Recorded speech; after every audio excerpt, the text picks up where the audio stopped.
2013, another year, another bunch of tosh titles that are just asking to be torn to shreds by the very best gaming channel on the internet. Hit subscribe now, and the like button, please, thank you. There is good news though, because in our last worst games of list, we covered the most terrible game that's ever been made, so at least you're safe in the knowledge that things will never be quite as bad as that. They do come pretty darned close though. If you've previously seen one of these lists, then you'll know all about the rules, but if you're new here, then let me lay things out for you. We are here today to chronicle the very worst video games that the year 2013 had to offer according to aggregator sites Game Rankings and Metacritic. A game must have received a minimum of 7 professional reviews in order to qualify for a spot, and where its score differs between the two sites, we've taken the lowest. Okay? I'm Ben from TripleJump, and here are the 10 worst games of 2013. Number 10.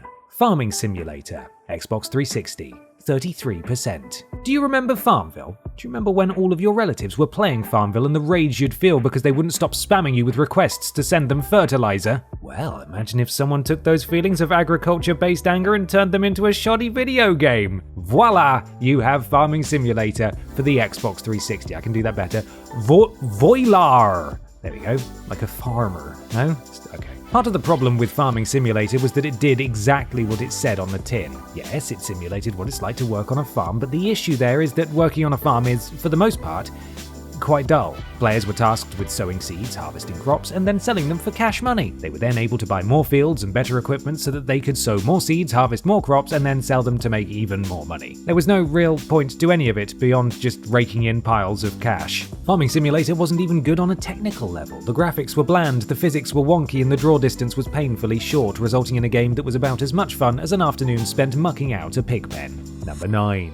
Takedown Red Saber, PC, 32.7%. According to the developers of Takedown Red Saber, the game was meant to be a spiritual successor to the Rainbow Six and SWAT series, but it wasn't exactly an homage to those titles and was more what you'd get if you ordered Tom Clancy off of Wish. The first-person tactical shooter was supposed to give players a realistic experience of being in a combat situation, and to its credit, it had some interesting ideas. Players couldn't take the gun-blazing approach as, like real-life human beings, their characters were naught but squishy meat sacks, so if they died, it was back to the start of the level. In a world where the likes of the Call of Duty series are all about big set pieces, it could have been a refreshing take on the genre. Sadly, despite all of its promises, Takedown Red Saber was an ugly, buggy mess. The AI on both sides was completely broken, the level design was dull, and the menus didn't work half of the time, leaving players unsure as to whether their loadouts had been saved successfully. A little love and care could have made Takedown Red Saber something special, but its lack thereof has left it relegated to the bad game history books. Number 8. The Walking Dead Survival Instinct, Xbox 360, 32%. Regardless of how you feel about The Walking Dead, it's hard to deny the cultural impact that the comics and TV show have had on the world. As with all things that are wildly popular, the series has spawned a number of video games, with some, like Telltale's 2012 effort, releasing to tumultuous applause from critics. Then there was The Walking Dead Survival Instinct, which can be described at best as a shameless cash grab and probably more accurately as a disgrace to the franchise. On paper, things sounded promising. The Walking Dead Survival Instinct serves as a prequel to the show and sees Daryl and Merle Dixon, voiced by Norman Reedus and Michael Rooker respectively, trying to make their way to Atlanta at the beginning of the zombie outbreak. Alas, the game failed to live up to its premise, and it received an absolute battering from critics. In particular, they were unimpressed by the game's lackluster graphics, nonsensical story, and broken gameplay, with many calling Survival Instinct a waste of a good license. If you were itching to play a game where Daryl Dixon was the protagonist, it was basically your only option, but for everyone else, the game was dead on arrival.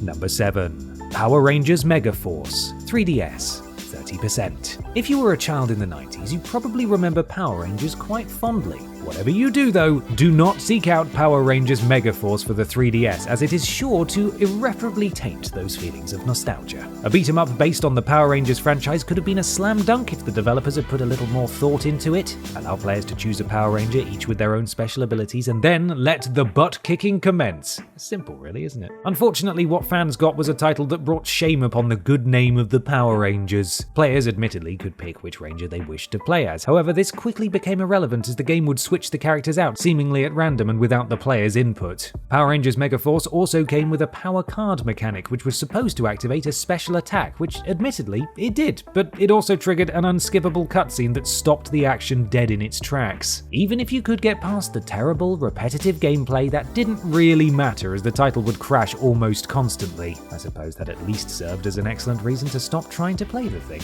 Number 6. X Rebirth PC, 29.8%. If you're not into space trading and combat simulation, then you might be unfamiliar with the X series. The first title, X Beyond the Frontier, was released in 1999 to a half-decent reception, and since then developer Egosoft has turned out a new X game every few years to a fair critical response. That is, of course, until they released X Rebirth in 2013, a game which sullied the series' reputation. The first major issue with X Rebirth was that it was filled to the brim with technical issues. We appreciate that some games require more powerful machines in order to run them, but even players on the highest spec PCs reported numerous performance issues whilst trying to run the game. Bugs can be patched out though, so technical issues at launch don't necessarily mean a game is a complete write-off. Unfortunately for X Rebirth though, its problems were far worse than the odd glitch here and there. Players bemoaned everything from the clunky interface, which was designed somewhat weirdly to cater to those playing with a gamepad rather than a keyboard and mouse, to the slow-paced missions that made the title feel bloated. To summarize, X Rebirth was a complete waste of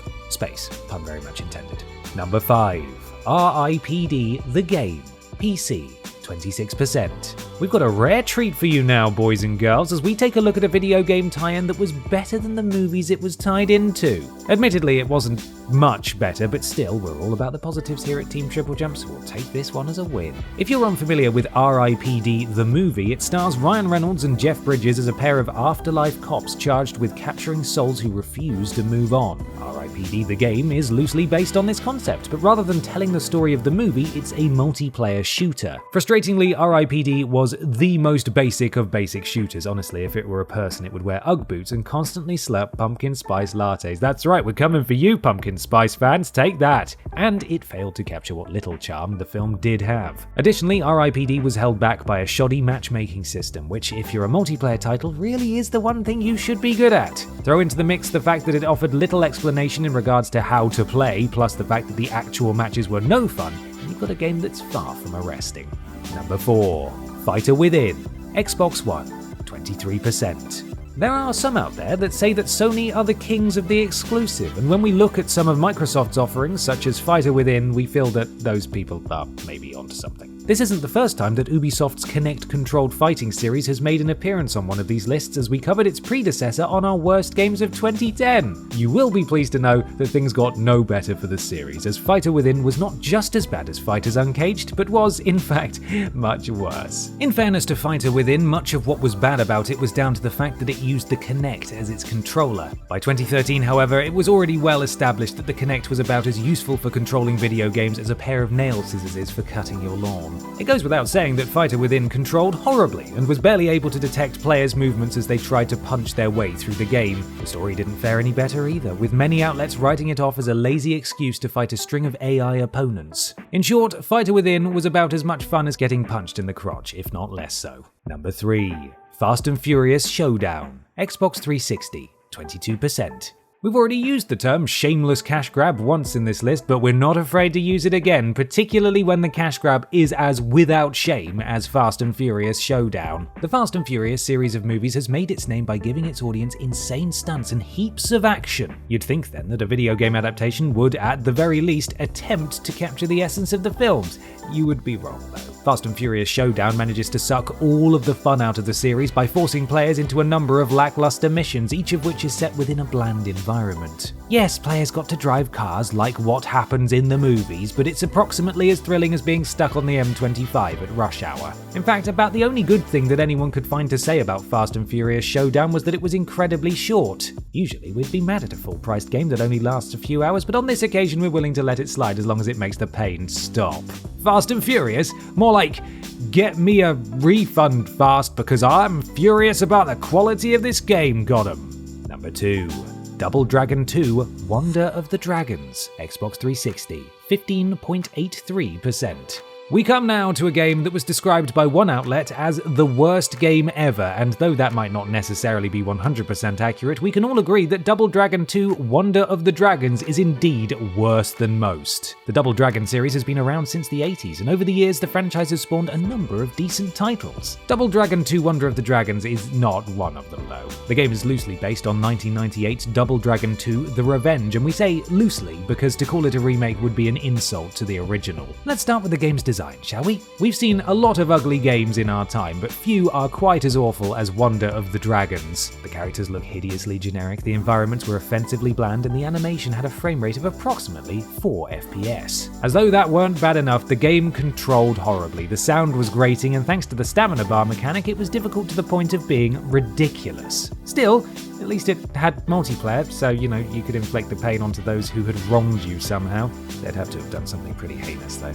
Number 1. Ride to Hell Retribution. Xbox 360, 15%. I know, we're just as shocked as you are that a masterpiece like Ride to Hell Retribution went over so badly with critics. Oh, who am I kidding? It is, by all accounts, one of the worst games ever made and is often considered to be to video games what The Room is to filmmaking. It would be far easier to list the things that Ride to Hell Retribution got right rather than the things it got wrong, but if we were to do that, this would be a very short entry indeed. Naturally, it carried all of the signifiers of the usual candidates for these lists: bad graphics, wonky voice acting, and broken gameplay, plus a whole load of other problems to boot. The story was nonsensical, the game relied too heavily on QuickTime events, and the characters' weird, fully clothed adult scenes have gone down in infamy. Even the absolute worst games that we cover here at Team TripleJump have at least one redeeming quality, but Ride to Hell Retribution has absolutely nothing going for it. In fact, just about the only halfway nice thing any critic could find to say about the game was that it was absolutely hilarious, though it never intended on being that, obviously. If you can get your hands on a copy, it'll be worth the bargain bin price just for the laughs you'll have at its expense.